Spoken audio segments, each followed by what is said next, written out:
Salut, c'est Trice. À l'occasion de la journée de sensibilisation à l'autisme qui approche à grands pas, puisque c'est le 2 avril, j'aimerais évoquer la difficulté d'être autiste dans une société pensée par et pour des personnes dans les normes. Et notamment peut-être revenir sur la question de la souffrance ressentie par les personnes autistes, parce que dernièrement je me suis confrontée en fait à une aidante autisme et à un professionnel de l'autisme qui avait l'air de suggérer que c'était l'autisme, la souffrance, alors que de mon point de vue c'est plutôt d'une part l'environnement dans lequel on vit, qui est pas mal hostile, hein, on peut le dire, et des efforts d'adaptation qu'on leur demande dans le déni de leur véritable nature, alors que des efforts, les personnes autistes, elles en font déjà énormément. Voilà. Mais d'abord, avant d'attaquer directement le cœur de cette vidéo, rappeler quelques fondamentaux. Alors, je vais faire court, hein, ça tient en 3 points, et j'ouvre une petite parenthèse. Rappeler aux personnes qui communiquent autour de l'autisme, en point 1, qu'il y a deux formes d'autisme.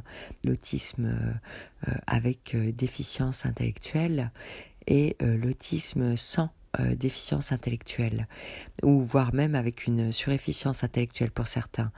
Et je trouve que c'est très important de faire la distinction entre les deux, puisque les aptitudes et les limites sont totalement différentes entre ces deux grandes familles d'autisme, et qui plus est, les attentes de la société sont totalement différentes.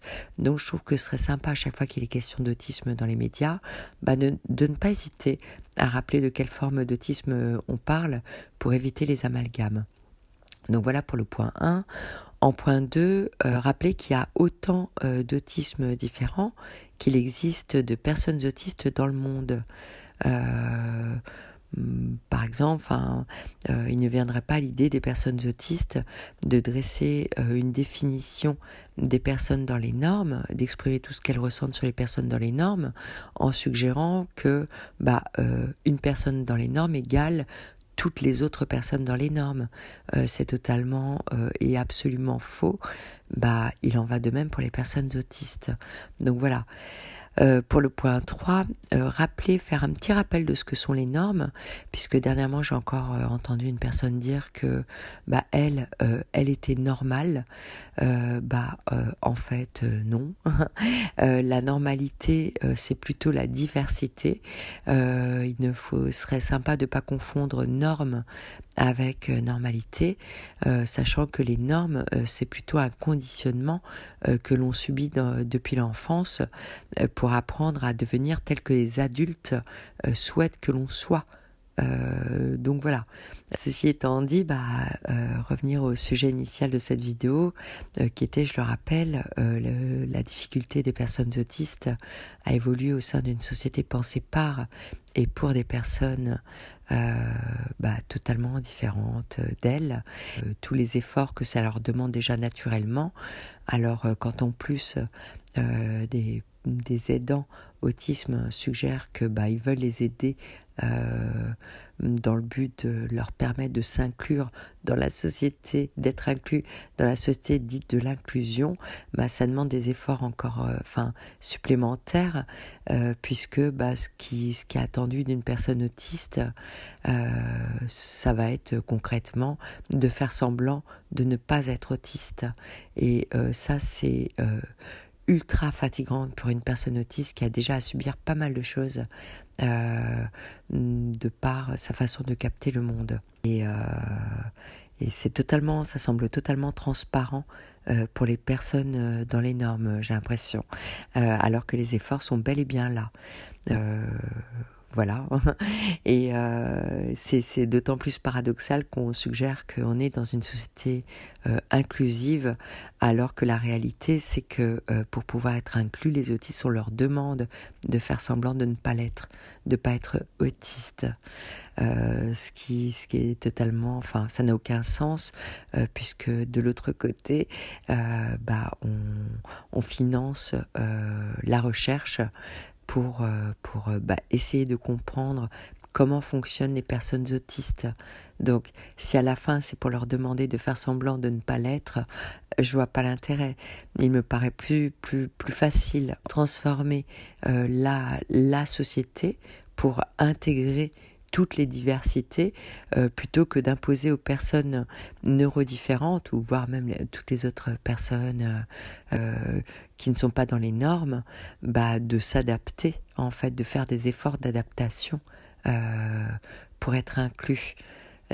On n'est pas des barbes à papa qui nous transformons à volonté en ce que les personnes dans les normes souhaitent. Voilà. Et précisément, parmi les efforts qu'on nous demande régulièrement de faire, il y en a deux. Voilà, je vais essayer de faire une vidéo très brève. Il y en a deux sur les questions de la communication notamment.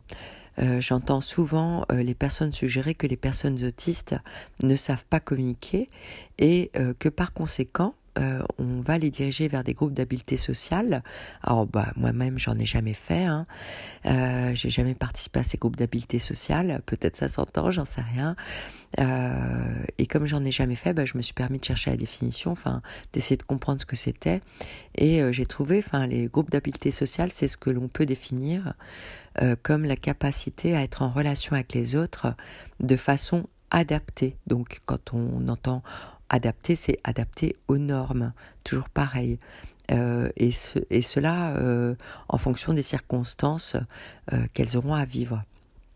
Alors, précisément, je trouve qu'avant de prétendre pouvoir aider les personnes autistes à apprendre à communiquer comme les personnes dans les normes, ce serait sympa déjà que les personnes dans les normes apprennent elles-mêmes à communiquer au sens étymologique du terme, parce que bien souvent, quand il est question de communication, on comprend, s'adapter au code sociaux en vigueur, au code de diplomatie, au code de politesse, alors que moi, de mon point de vue, j'ai l'impression que tout ça a plutôt tendance à saturer totalement la communication entre les êtres, à savoir que les gens, plutôt que d'exprimer réellement ce qu'ils pensent, ils disent aux autres ce qu'il convient de dire pour être apprécié finalement. Ou alors, à l'inverse, comme on peut le voir régulièrement sur les réseaux sociaux, parce que c'est tellement facile de s'exprimer à travers des écrans interposés. Les gens se permettent des choses qu'ils ne se permettraient jamais dans la vie réelle si rencontraient la personne pour la première fois. Et souvent, donc, je disais, sur les réseaux sociaux, il y a beaucoup de conflits qui éclatent entre les gens, ou voire même, à la télé ou à la radio, c'est pareil.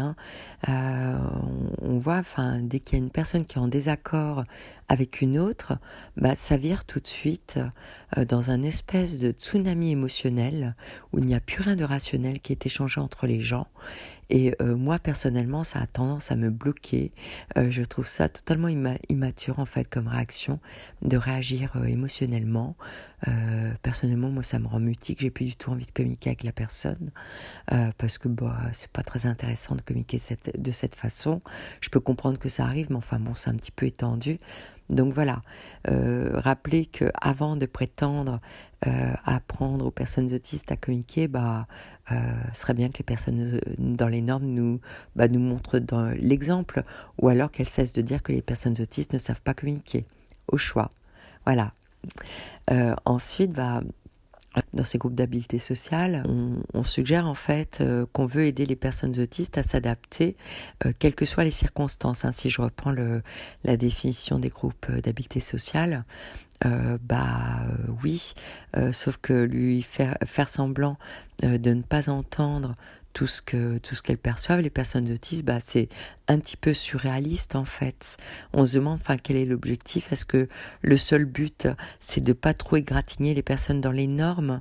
Je sais pas, j'ai du mal à comprendre qu'on puisse demander à une personne de faire semblant de se sentir bien dans un environnement bruyant, d'autant plus que on peut prendre n'importe quelle étude sur le bruit. J'invite tout le monde à le faire, parce qu'il n'y a pas que les personnes autistes qui souffrent du bruit, sauf que pour les personnes dans les normes, c'est beaucoup plus insidieux. insidieux, puisque les personnes dans les normes ne se rendent pas compte des effets du bruit sur leur organisme. Alors, je vais en lister quelques-uns que j'ai retenus comme ça. Ça entraîne de la fatigue, mais ça, je pense que voilà, aller dans un environnement ultra bruyant, le soir, on sent vidé. Ça, c'est lié effectivement au bruit. Il y a ensuite les risques psychosociaux, des maladies, l'anxiété. Il y a également des baisses de performance cognitive, du stress, des troubles du sommeil, et voire même des troubles cardiovasculaires. Donc tout ça semble masquer pour les personnes dans les normes. Elles vont peut-être être un peu fatiguées, voilà, après leur journée, quand elles ont été dans un environnement ultra bruyant, mais la réalité, qu'il y a tous ces effets insidieux sur le long terme qui peuvent subvenir. Donc, moi personnellement, qui suis autiste et qui capte, je suis hyperacousique. Je sais pas si être hyperacousique, ça suggère qu'on entend tout de manière amplifiée, mais moi, pour le coup, j'ai l'impression de tout entendre de manière amplifiée, puis surtout, j'entends, quand je dis tout, j'entends tous les bruits en même temps. Tous les bruits qu'il y a véritablement, qui existent véritablement au sein de l'environnement dans lequel j'évolue. Donc me demander de tenir une discussion dans un environnement dont j'essaye de faire abstraction tellement il crée comme une espèce de cacophonie en moi, c'est juste surréaliste. Je préfère être bienveillante envers moi-même, et du coup ça génère beaucoup d'incompréhension de ma part quand on suggère aux personnes autistes qu'on va les aider si elles veulent être incluses dans la société dite de l'inclusion, parce que je trouve ça tellement paradoxal de suggérer que pour être inclus il faut d'abord faire semblant d'être dans les normes. Ça n'a aucun sens. Ça génère beaucoup de fatigue, et je ne comprends pas dans quel but on suggère aux personnes qu'il est important de se mettre en souffrance de manière à être intégré au sein d'une société. Voilà. Je crois que j'ai fait le tour de ce que je voulais exprimer au moins sur cette vidéo, en espérant que j'ai été claire et pas trop longue. Je vous remercie de votre écoute et je vous dis à bientôt peut-être. Salut!